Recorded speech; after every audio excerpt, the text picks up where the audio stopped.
This conference will now be recorded. All right, excellent. Morning, everyone, or good afternoon or good evening, wherever you are. And welcome to the bi-weekly door heat exchanger call as part of the ACS sub-project. I just want to quickly go over the agenda, so let me share my screen.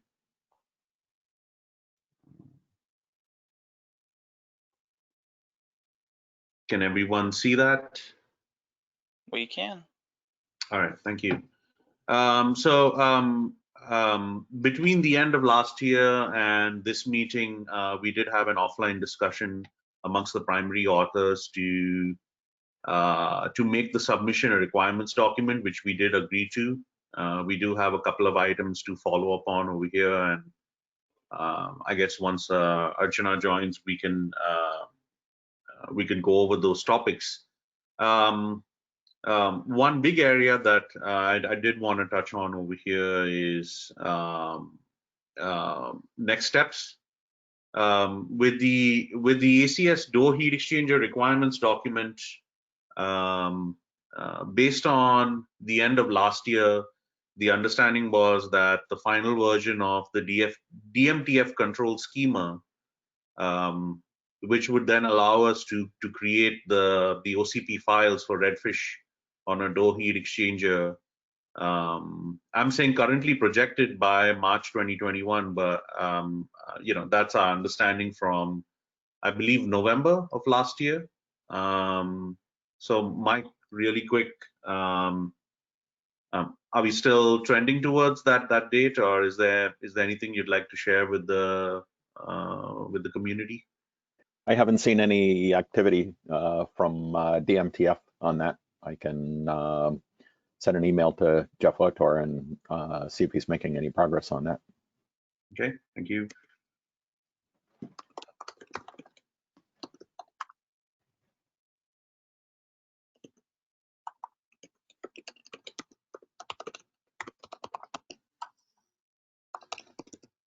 Thanks, Mike. Another topic that came up is, as part of the requirements document, we do have in the text, we do have indications of whether requirements are mandatory or optional. Like, for example, in the monitoring and control section, it's very clearly called out what's required and what is considered optional or up to the customer. So we may have to go through the document and put in some checks and ensure that everything is in line with how a requirements document should be set up. So after today's meeting, once we have feedback on a couple of these areas at the top of the agenda list, I will send out the latest version of the Word file to the entire community. So I'm assuming everyone who's on the call is already subscribed to the door heat exchanger mailing group. If not, please do so you can get all the email updates that go out usually on a bi-weekly basis. So just FYI on that. Another thing that has come up in the interim period is adding mechanical definitions for enabling rack level air assisted liquid cooling on ORV3. So this takes into account ongoing efforts in two areas and how that could potentially influence how a door heat exchanger can be mounted to OpenRack v3. So one of those is the ongoing ORV3 BlindMate interfaces, which includes the BlindMate manifolds, and then also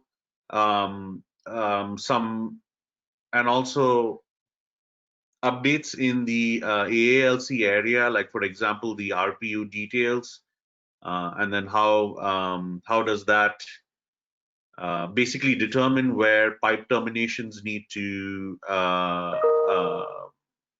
be placed, and how does how does routing happen, and so on and so forth. So I do have and any colleague who's been involved in all these areas, and he does have some recommendations to make here. So potentially we're looking at some drawings and maybe some text to describe the background as to why those specific requirements are being put into the document.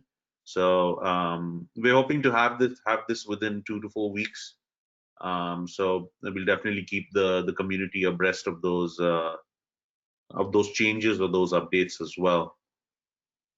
And then finally, this is something Jacob sent out, and it's also based on feedback from Archana from our last meeting. Is this requirements document potentially could be updated, with details in certain sections moving forward. It doesn't necessarily end with the submission that we have planned shortly. So the intention would be is to continuously discuss and update sections based on this OCP call, and then resubmit the document to IC review once a year. I think that was the preferred cadence as specified by Archana. Any more than that would be too much. So that's basically what we should be shooting for in terms of, hey, there are, I guess, for example, one would be, a vendor decided to build some heat exchangers, some door heat exchangers. They mounted to OpenRack v3. They're able to figure out what sort of mounting scheme works best, given the different physical interfaces and the weight requirements and so on and so forth. That could potentially be added in here to provide more prescriptive guidance to anyone who'd want to use a door heat exchanger with ORv3. So basically, changes or updates along those lines as we learn more and more could definitely be added in. But in this case, the preferred cadence based on guidance would be once per year. So, like I said, this document is definitely not run and done. We definitely have opportunities to keep this documented, update with time, with learnings. So before I move on to the next topic, does anyone have any questions or anything they'd like to bring up based on what's been discussed so far?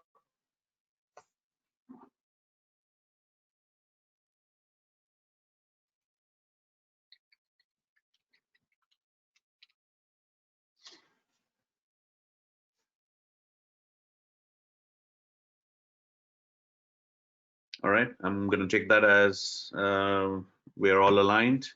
The next topic that I wanted to bring up, and this actually perfectly addresses the question that Philippe brought up, which is we have a few community members who are working towards submitting documentation on air-assisted liquid cooling as a concept. And this is planned for H1 of this year. This includes RPU details, whether this would be a requirements document or a specification. It's quite far along between the initial contributors. This may also include heat exchanger requirements, etc. So this is something that that we could potentially work through this group. Like I said, currently the plan between the primary contributors so far is to have this completed by the first half of this year, including submission to OCP for review.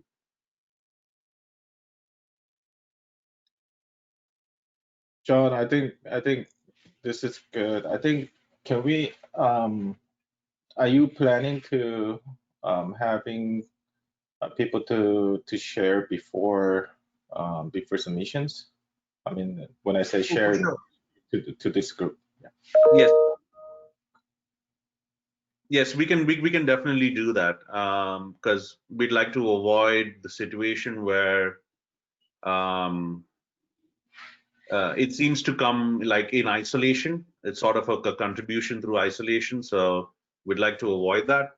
I mean, I'd also have to take this back and check offline, but I think we definitely want to do it that way because there seems to be interest, if I'm not mistaken, in this area. Yeah, thank you. Yeah, my suggestion is also similar. I think we should have them to come in and share that what the document should be looks like to this group before they're presenting, before they're submitting it. Okay. What are we talking about specifically regarding air-assisted liquid cooling? What's the concept we're going for here? Is it to recapture heat from hot air and dump it into liquid? So the concept of air-assisted liquid cooling is to extend the capabilities of an air-cooled facility by it's basically closed loop liquid cooling with heat exhaustion to facility air. The intention is to standardize certain components and then leave flexibility on other areas.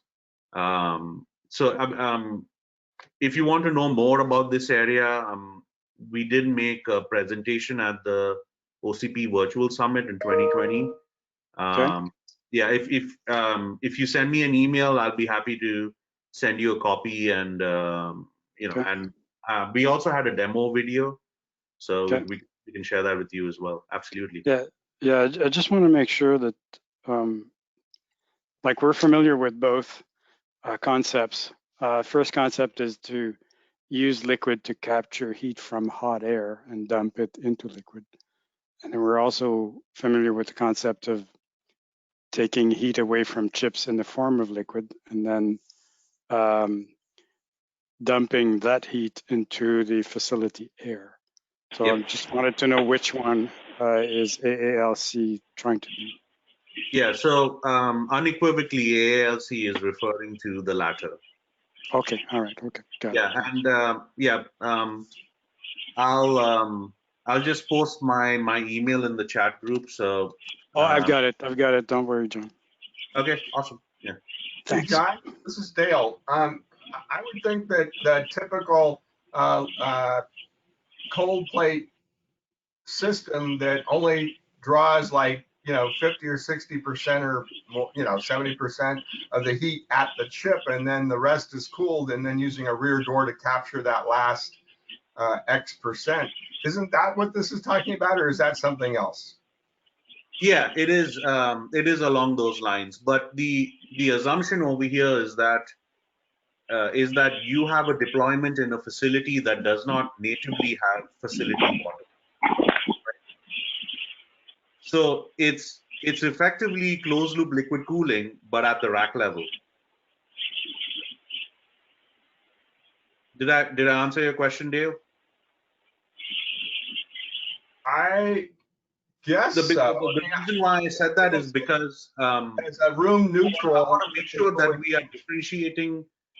are differentiating based on different definitions. So, for example, if you look at the cold plate requirements doc,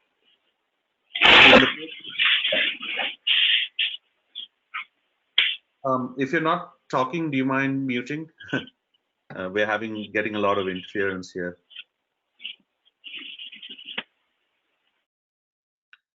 Yeah, sorry, Dale. Let me go again. So the reason why I said that specifically is because if you look at the cold plate requirements document that was submitted a while ago, they defined a hybrid cooling solution as one where you do have facility water connections to the rack, but through a combination of a door heat exchanger and cold plates in the chassis, you can effectively have 100% of the heat transferred to facility water.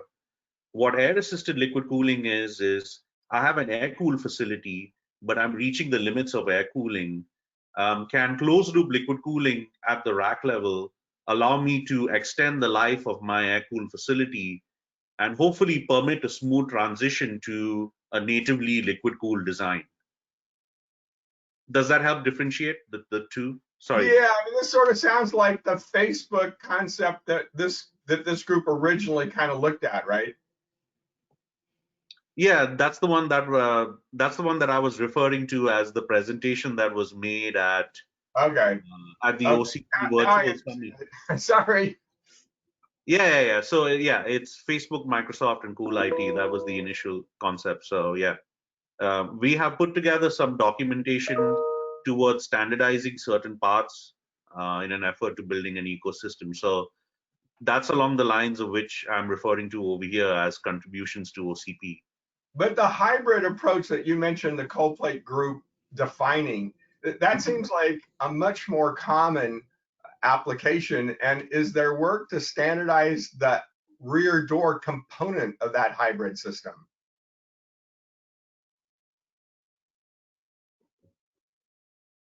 That's an excellent question. So we do have the requirements document that's being that we have been chatting about, that's been submitted to OCP, and we are making some adjustments to complete that. I think if we want to have specific details called out, it would be great if there was a vendor out there who would be willing to take the requirements document and make a product based on, okay, here's a door heat exchanger that's designed for, let's say, for example, native facility level liquid cooling. And then this is what that implementation would look like, right? So the requirements document can be a precursor for a vendor to take that and effectively come up with a product which would then involve, contributing it as a specification. Does that make sense? Yes. Sorry about that. Yeah, I mean, like for example, I think like Philip was talking about, I mean, and Philip, please correct me, because I definitely don't want to put words in your mouth. You were talking about making two samples, right? So, potentially one could be a hybrid sample, and then one could be something else, like, I don't know, like an AA, something like that. So I don't know. No, we were trying to do two samples of you call it an RPU, we call it a CDU, which is the pump unit, the rear door heat exchanger, and the ORV3 manifold. Okay. But would this be for a facility that has facility water connections or a secondary loop connected to the rack? Or No. So this is the rear door heat exchanger here is to dump the heat back into facility air. Okay. But if you wanted to connect facility water to the CDU or RPU, then you could not use the rear door heat exchanger and just keep the rack cool using facility water that way, right? Right. Yeah. But to Dale's point, like we were talking about the hybrid solution, which is having facility water, but using the door heat exchanger to either overcool the facility air or basically dump all the heat into facility water. So that's why I was, like, that's an interesting concept. Okay. Yeah. We can take a look at that. So since we're at the beginning of the program, we could redirect one of our samples to be kind of a hybrid like that. That would be interesting. This isn't like a new concept. I mean, IBM, HPC, or supercomputers used this concept long ago, where the coldest water from the facility first goes to the door, but and then slightly warmer water goes to the chips. And the fact is that cold plates typically don't remove all the heat. So this is a room neutral solution. Yeah. I think what would be, I mean, Dale, I agree with you 100%. I think what would be specific over here is if we say that this design is focused more along the lines of like an open system rack architecture, like Open Rack V3, which which, hey, by the way, is being designed to natively support liquid cooling this time. So it could be, it could be something along those lines. Is like, hey, now you have the rack, the manifolds, the door, the CDU, you have everything. The only thing you need to do is to put compliant IT gear into it, and voila, you have an entire liquid cooling ecosystem at the rack level at the very least. Yeah, I mean, whether the CDU be at the rack or the row or the room, I mean, to me, the key is an integrated rack that has both the capability to cool servers directly, as well as to pick up the remaining, heat at the rear door. That's cool. Right.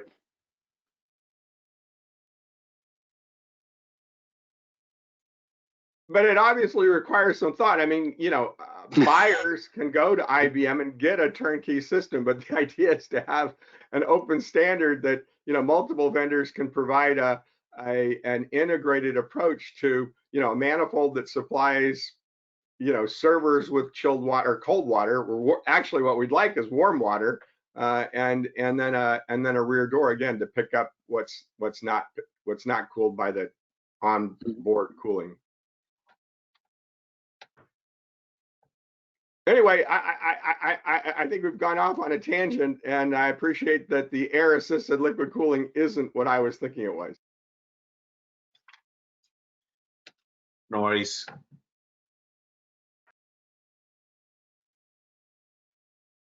Yeah. So Philip, if you want to contact either Jacob or myself offline, we can have a discussion and then figure out how we want to integrate that with either with this group or with another group in ACS. We can definitely have a discussion. I like Dale's idea of I'm more than happy. the rear door heat exchanger being either a heat dissipator or a heat grabber. I really like the idea. Yep. Jacob, you were about to say something? Yeah, I'm more than happy to have discussion with maybe the small part of the group here offline, and talk a little bit more about ALC and moving forward on there. Yeah. Awesome.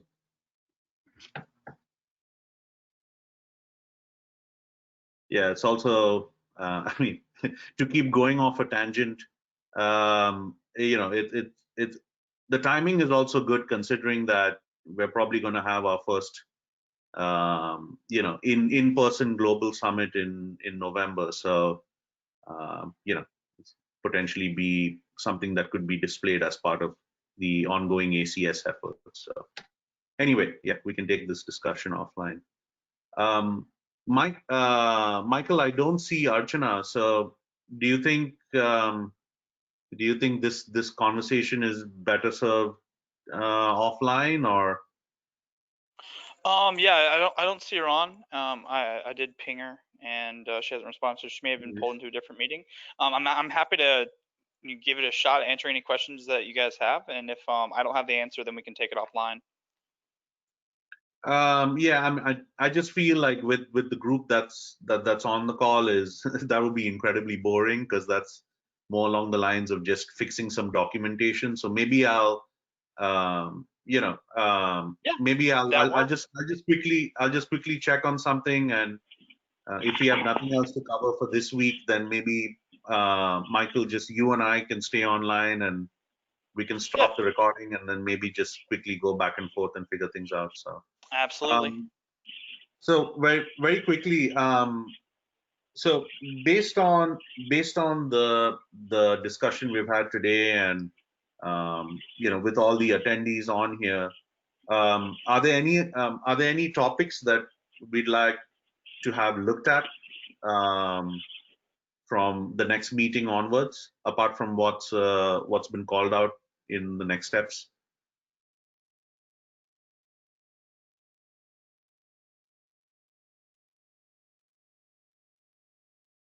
Just want to make sure that the entire community's interests are addressed as much as possible. So please speak up If you don't want to speak up on the call, like I said, please feel free to send Jacob or myself an email and reach out to us if that's the preference offline.